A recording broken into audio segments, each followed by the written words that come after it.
turtle sebenarnya secara kebahasaan bukanlah tanam paksa, tetapi lebih dikenal juga dengan cultivation system, artinya teknik menanam tanaman-tanaman.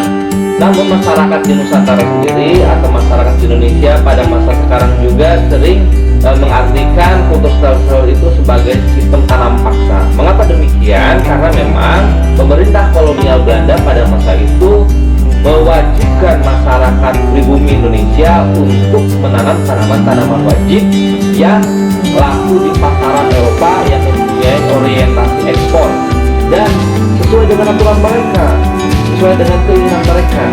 Jika masyarakat Indonesia atau masyarakat Nusantara pada saat itu tidak mau melakukannya dan melanggar peraturan mereka, maka akan mendapatkan.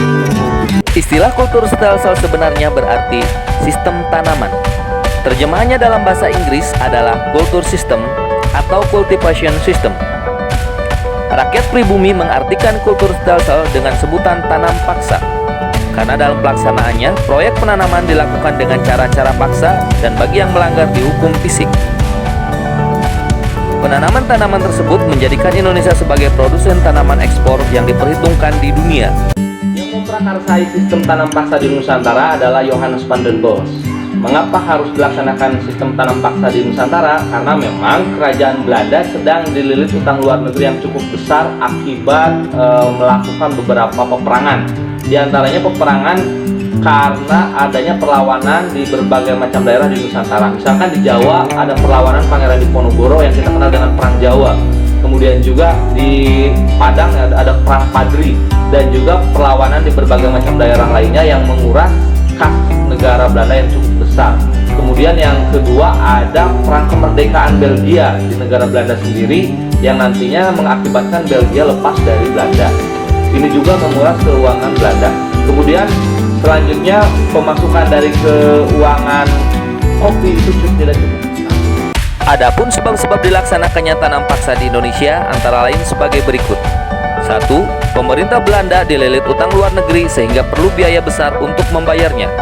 2. Pemerintah Belanda banyak mengeluarkan biaya untuk perang melawan Pangeran Diponegoro atau kita kenal dengan Perang Jawa, Perang Padri, dan perang di berbagai daerah lainnya. 3. Pemasukan uang dari penanaman kopi tidak begitu banyak. 4. Terjadinya Perang Kemerdekaan Belgia yang diakhiri dengan pemisahan Belgia dari Belanda pada tahun 1830. Ketentuan di dalam tanam paksa, misalnya penduduk harus menyerahkan 1/5 dari tanahnya untuk ditanami dengan tanaman-tanaman wajib. Tanaman wajib yang dimaksud adalah tanaman ekspor seperti teh, kemudian Cina, dan yang lain. Kemudian sepertiga dari waktu yang dimiliki oleh penduduk itu untuk mengerjakan tanaman-tanaman wajib. Kemudian kegagalan panen yang tidak disebabkan oleh kesalahan penduduk seperti karena bencana alam itu menjadi tanggungan pemerintah. Ketentuan pokok sistem tanam paksa terdapat dalam Staatsblad atau lembaran negara yang terbit tahun 1834 dengan nomor 22 yang berisi hal-hal sebagai berikut. 1. Setiap petani diwajibkan menyerahkan 1/5 dari tanahnya untuk ditanami tanaman yang hasilnya laku di pasaran Eropa seperti kopi, nila, tebu, tembakau, dan teh. 2. Tanah yang diserahkan kepada pemerintah tidak dikenai pajak. 3. Jika hasil tanaman yang diserahkan kepada pemerintah melebihi pajak, kelebihan tersebut akan dikembalikan kepada petani. 4. Waktu yang diperlukan untuk mengerjakan tanah tidak boleh melebihi waktu untuk menanam padi. 5. Penduduk yang tidak memiliki tanah wajib bekerja di perkebunan pemerintah Belanda selama 65 hari. 6. Kerusakan tanaman karena bencana alam ditanggung oleh pemerintah. 7. Pelaksana tanam paksa diserahkan kepada pemimpin-pemimpin pribumi dan pegawai Eropa bertindak sebagai pengawas. Penyimpangan tanam paksa di Nusantara itu terjadi karena adanya kultur prosenten. Jadi kultur prosenten ini adalah presentase yang didapatkan oleh pengawas tanam paksa atau mandor gitu ya. Maka mereka melakukan segala cara. Karena mandor ini mendapatkan keuntungan yang cukup besar bila mereka mengumpulkan hasil tanamannya besar pula. Begitu pula sebaliknya, kalau hasil tanaman yang dikumpulkannya sedikit, maka sedikit pula upah yang mereka. Dalam pelaksanaan sistem tanam paksa, terjadi penyimpangan-penyimpangan. Penyimpangan tersebut disebabkan oleh adanya peraturan kultur prosenten atau presentase dari hasil tanaman yang dapat dikumpulkan dan diserahkan. Hal ini mengakibatkan para pamong praja selaku penyelenggara tanam paksa selalu menindas rakyat untuk mengejar kultur prosenten.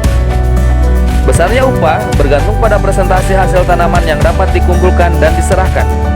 Semakin banyak hasil yang dikumpulkan dan diserahkan, semakin besar pula presentase yang mereka dapatkan. Akibatnya, mereka menghalalkan segala cara untuk mendapatkan presentasi yang besar. Cara-cara kotor inilah yang menjadi penyebab penyimpangan pelaksanaan tanam paksa di Indonesia.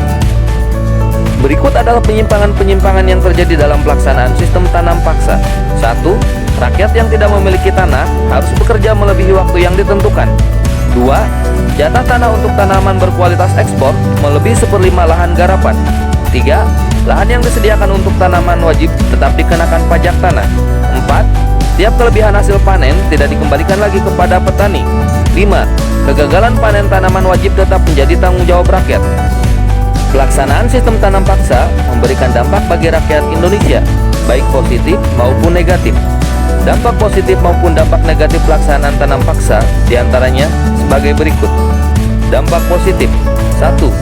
Rakyat Indonesia mengenal teknik menanam jenis tanaman-tanaman baru. 2. Rakyat Indonesia mulai mengenal tanaman dagang yang berorientasi ekspor. Dampak negatif: 1.